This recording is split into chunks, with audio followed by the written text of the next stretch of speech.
kulikayo yesterday bana twakikubye watukubye pati nabakubye pati nga bulijjo twakikubye basapota babadde bangi era bana simanyi ngeri gye ngenda kweyanza bangi kubanga abantu mwaka ku mwaka bo ne batakoowa tugenda mu pati bana. Guys, thank you so much. My heart is full. I'm overwhelmed. Inesanyu lingi simanyi wala neddoboozi lyayo lyagenze twabadde tuli awo ne questions nayingira mu pati tegeera tetugambe neewedde bagigadde sekiri simanyi. I'm speechless. I'm out of words. kyewali osuubira kyewafunye. As always abantu basupportinga waliwo abantu abakwagala nga yaga nze njagala Zari naye nze mwagala. So I don't know simanyi bantogere but thank you simanyi. Thank you so much for the support.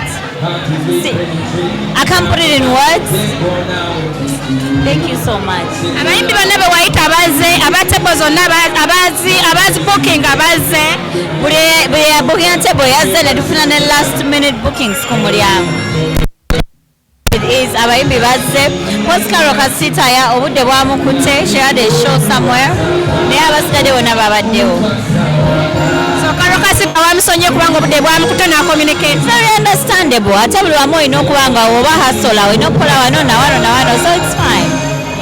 So kati wamusonyiye tebiriiwo biri. I don't have to forgive her. She's doing what she's supposed to. Obudde bukwata tobola abayimbi abamu bafiira mu accident. Ayagala adduke wano nawali bw'oba tosobodde kyesonyiwe. Your life is better. Gigs endala zijja kujja. Bagesiba enyambala teyakulumye n'ogamba ono namugamba white ate agidde mu black. Balimu batono abaana bayambadde ng'engoye zirala za bbeeyi abawala ne banyumaka makeup like bana is I don't know like wala ekintu nawe kyotula and you stand there and you're looking you're like wow is this me, is this mine?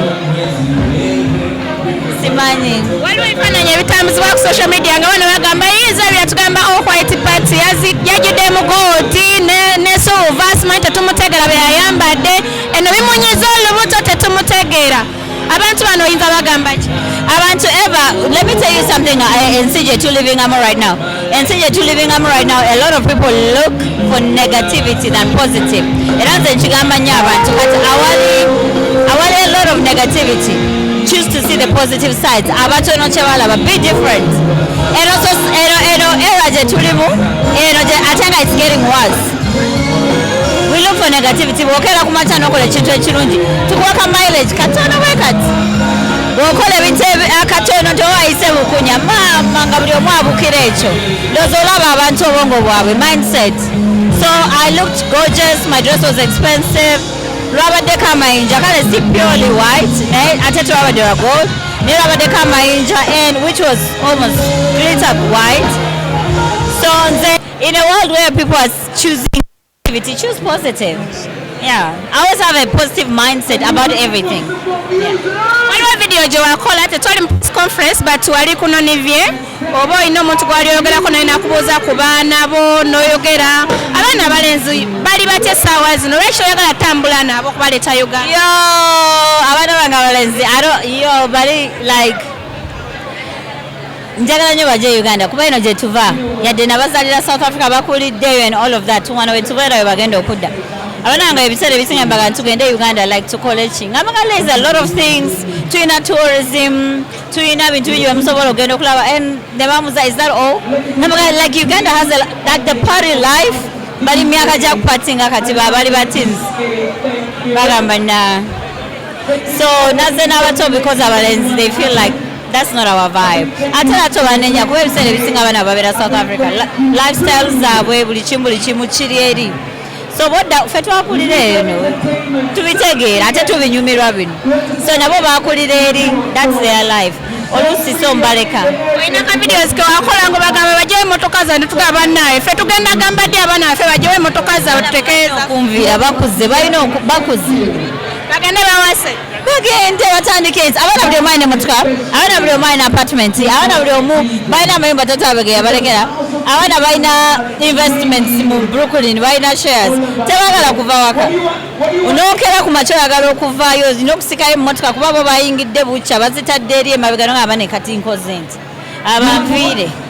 banviire nkoye banviire naye waliwo buli muntu agamba nti kubanga ku social media right now olabika wanyuse obugenze wamaze white party nga bugenze tewasobodde kubeera ku social media naye buli muntu yeewuunya twadde tumanyi Tanasha jasibya mu mboozi tagenda kujja kijja kitya mujjawe okuyita mujjawe ku kivulu kyekimu. To correct you, Tanasha si mujja wange. Number 1, Tanasha tayingirangako maka gange. Tanasha yagenda okutandika okubeera ne Diamond nga navaayo dda n'abeerawo n'abantu abalala awo n'alyoka ajja simuyinaako obuzibu. N'ekirala tulina abaana wakati wange naye. So for me, bw'oba okirabye ekyo nga si mujja wange ate yajja after, mba sirabira ddala lwaki mba sobola kukolagana naye. Regardless, twayagala ku musajja omu. I think oba ndowooza y'abantu, like I don't know. Like I said, I choose to be different. And that makes me stand out. That makes me different. Sorry to ask you this.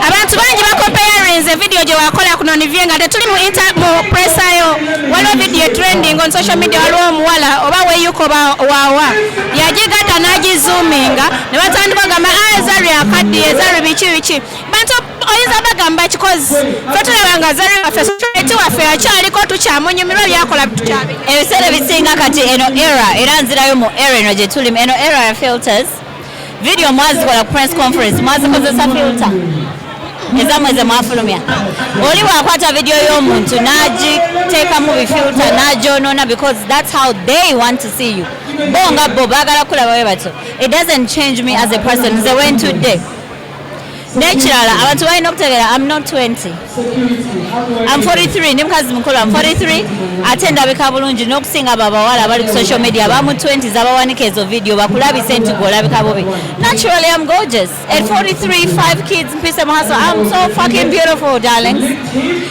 ate kisingira ddala nze okunsesa nti abawala bato bebakwata video zange ne bazikomparinga nabo tolaba nti nina kyemmanyigaabo benti nina akantu kembata omwana omutaata okwata video yange w'emyaka naawe comparing kirabika ndabika bulungi mbalumya omutwe bw'olaba nga alabika anyirira nnyo tuki-editing I'm naturally gorgeous ndi mulungi ndabika bulungi abantu abamu bwayise kwat parties nga tebaze abantu abamu tebaze Fantana flights ze Ghana twas booking on time so we had problems securing flights Louis also we had problems securing flights because flight yali esobola omujja e Johannesburg yali Uganda Airlines nga wava Namibia agwa Johannesburg saawa kuba teri direct flight agwa Johannesburg saawa 2 kitundu ate Uganda Airlines yali evaawo mu kitundu so flight issues.